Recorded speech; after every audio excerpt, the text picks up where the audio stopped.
अमरीकी रियासत कैलिफोर्निया के शहर लॉस एंजलिस के जंगलात में लगी आग से मारूफ अदाकार जेम्स वुड का घर भी जलकर खाकस्तर हो गया।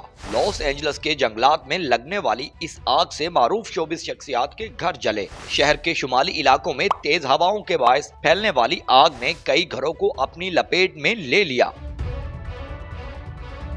खास तौर पर मशहूर पैसिफिक पैलिसेडर के इलाके में जहां मशहूर शख्सियात के महंगे घरों को नुकसान पहुंचा। गैर मुल्की खबर एजेंसी के मुताबिक जलने वाले घरों में 2 मरतबा ऑस्कर के लिए नामजद होने वाले और 3 मरतबा एमी अवार्ड्स जीतने वाले जेम्स वुड का घर भी शामिल था, जो CNN को इंटरव्यू देते हुए रो पड़े। जेम्स वुड ने इंटरव्यू में कहा कि एक दिन आप स्विमिंग पूल में नहा रहे होते हैं और अगले ही दिन सब खत्म हो जाता है। अदाकार की बातों पर एंकर अफसुर्दा हो गयी।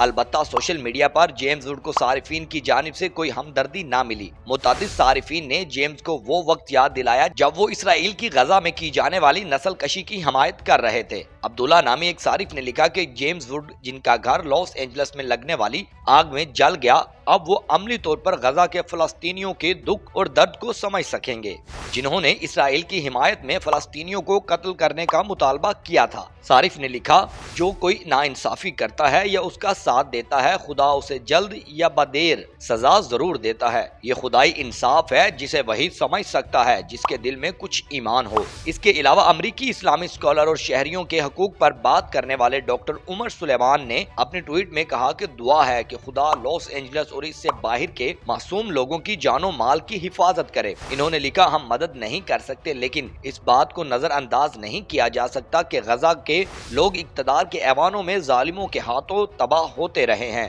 इन जालिमों की हिमायत से जो अपनी हवेलियों में खुद को नाकाबिले तस्खीर महसूस करते हैं।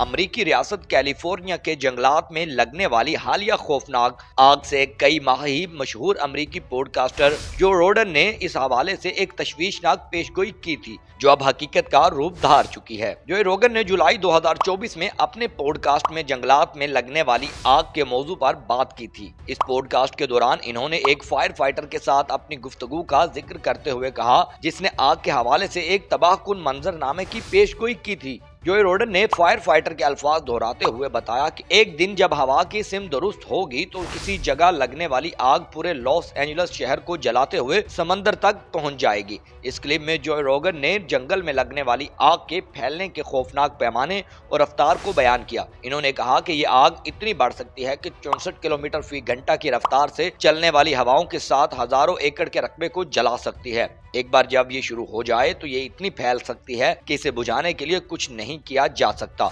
एक अमरीकी अखबार के मुताबिक जोए रोगन ने इससे कबल भी अपने पॉडकास्ट की मुख्तलिफ अक्सात के दौरान लॉस एंजलिस के जंगलात के आग से मुतासर होने के खतरे के बारे में तशवीश का इजहार किया है। इनकी ये पेशगोई अब लॉस एंजलिस में लगी आग की सूरत में सच साबित हुई है, जिससे इलाके में खौफ व हिरास फैल गया है। हुकाम आग पर काबू पाने की भरपूर कोशिश कर रहे हैं, ताहम तेज हवाओं के बायस आग तेजी से फैल रही है, जिससे मजीद तबाही का खदशा है। याद रहे कि लॉस एंजलिस के जंगलात में लगने वाली आग को अमरीकी तारीख की सबसे महंगी आफत करार दिया जा रहा है, जिसमें नुकसान का इब्तदाई तखमीना 150 अरब डॉलर तक पहुंच गया। मीडिया रिपोर्ट्स के मुताबिक हुक्काम का कहना है कि 6000 से जायद घर और इमारतें तबाह हो चुकी, जबकि 4 से 5000 मकानात को जुज़वी नुकसान पहुंचा है। आतिशज़दगी के बायस इंश्योरेंस इंडस्ट्री को तकरीबन 8 अरब डॉलर से ज्यादा का नुकसान हुआ है। अमरीकी मीडिया के मुताबिक मंगल से लगी आग ने 36,000 एकड़ से जायद रकबे को लपेट में ले रखा है और इस वक्त जंगलात में 5 मुख्तलिफ मकामात पर आग लगी हुई है, जबकि ऑस्ट्रेलियन हुक्काम ने लॉस एंजलिस हुक्काम को मदद की पेशकश की है।